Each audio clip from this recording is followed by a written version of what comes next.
मंत्री जी के इस करप्शन कंपनी के कई बड़े बड़े लगातार खुलासे हो रहे हैं और इसी कड़ी में ये बड़ा खुलासा हुआ है कि अवैध संपत्तियों का भी पता चला है जो कि पार्थ चैटर्जी और अर्पिता मुखर्जी के नाम पर थे। आशुतोष, बिल्कुल राजीव, आप सही कह रहे हो। साथ ही कई फर्जी कंपनियों के भी नाम सामने आ रहे हैं और ईडी ने इन दोनों को शिकंजे में लेकर जांच काफी तेज कर दी है। हर कड़ी को जोड़ा जा रहा है, खंगाला जा रहा है और नतीजा सामने है। एक और रिपोर्ट।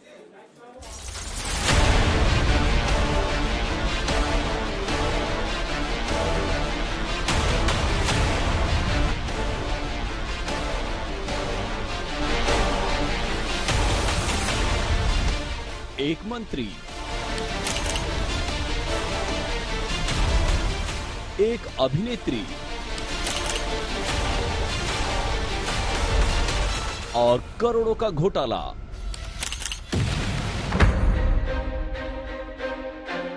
घोटाला शिक्षा विभाग में हुआ। करोड़ों के कैश अभिनेत्री के घर से मिले। कनेक्शन मंत्री का सामने आया। ममता सरकार में मंत्री पार्थ चैटर्जी ने शिक्षा मंत्री रहते जो किया, उस विभाग में हुए घोटाले के हर राज अब सामने आ रहे हैं। अब तक काली कमाई वाली अकूत दौलत की जो सच्चाई छिपी थी, वो अब ईडी एक एक कर सामने ला रही है। सामने आ रहा है पार्थ चैटर्जी की करप्शन कंपनी का कच्चा चिट्ठा। पूरा खुलासा आपको बताते हैं और दिखाते हैं कि कैसे सरकारी स्कूलों में स्टाफ की बहाली के खेल से काली कमाई कर तिजोरी भरी जा रही थी। जिस विभाग में घोटाले का खुलासा हुआ है, उसकी शुरुआत 2016 में हुई थी। उस वक्त महकमे के मंत्री थे पार्थ चैटर्जी। 2014 से 2021 तक पार्थ ने शिक्षा मंत्री का पद संभाला और नई सरकार में उन्हें नया महकमा मिल गया। लेकिन ईडी ने हाल ही में एक्ट्रेस अर्पिता मुखर्जी के घर से 21 करोड़ से ज्यादा रुपयों की बरामदगी की, तो सभी के होश उड़ गए। एक साथ इतनी बड़ी रकम बरामद होने के बाद बंगाल की सियासत में भूचाल आ गया। ईडी ने जांच तेज कर दी और अब जो सबसे नई जानकारी सामने आई है, उसे सुनकर हर किसी का हैरान होना स्वाभाविक है। कई संपत्ति पार्थ चैटर्जी और उनकी करीबी अर्पिता मुखर्जी के नाम पर है। पार्थ चैटर्जी के घर से अर्पिता के फ्लैट के कागजात बरामद किए गए हैं। कुछ संपत्ति दोनों ने 2012 में खरीदी थी।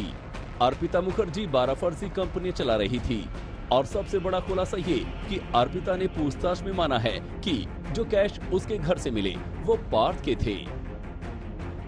अर्पिता के घर से मिला कैश तो सिर्फ एक ट्रेलर है, पूरी फिल्म अभी बाकी है और ये फिल्म तब पूरी होगी जब 120 करोड़ रुपए का पता चलेगा। जी हां, यही सनसनीखेज दावा ईडी की ओर से अदालत में किया गया है कि ये पूरा घोटाला 120 करोड़ रुपए के आसपास का है और अभी सिर्फ 20 करोड़ के आसपास बरामद हुए हैं। बाकी के 100 करोड़ का पता लगाना बाकी है। सिर्फ यही नहीं, इससे भी बड़ा सनसनीखेज दावा किया गया है कि अर्पिता मुखर्जी और मंत्री पार्थ चैटर्जी दोनों फोन पर लगातार बातचीत करते थे और उन दोनों के साझा हस्ताक्षर की कुछ दलीलें भी, प्रॉपर्टी की दलीलें भी बरामद हुई हैं, जिसका ब्यौरा अदालत में ईडी ने पेश किया है।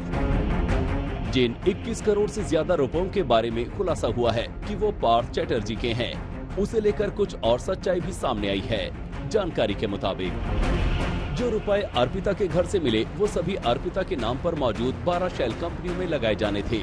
इसी वजह से रुपयों का इंतजाम किया गया था और छापेमारी से ठीक पहले 1-2 दिन के अंदर ही रुपयों को अर्पिता के घर से हटाने की तैयारी थी। लेकिन उससे पहले ही ईडी को इसकी भनक लग गई और 2 दिनों की लंबी छापेमारी के बाद साफ हो गया कि इन रुपयों का करप्शन कंपनी से कनेक्शन है।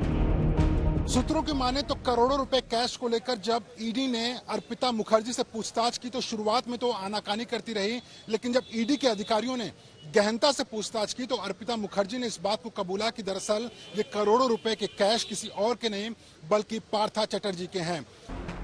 लेकिन पार्थ चैटर्जी और अर्पिता मुखर्जी पर खुलासे की लिस्ट यही नहीं थमती। आरोप और भी हैं और हर आरोप बेहद गंभीर है। सूर्याग्नि रॉय और इंद्रजीत कुंडू के साथ अनुपम मिश्रा, कोलकाता, आज तक।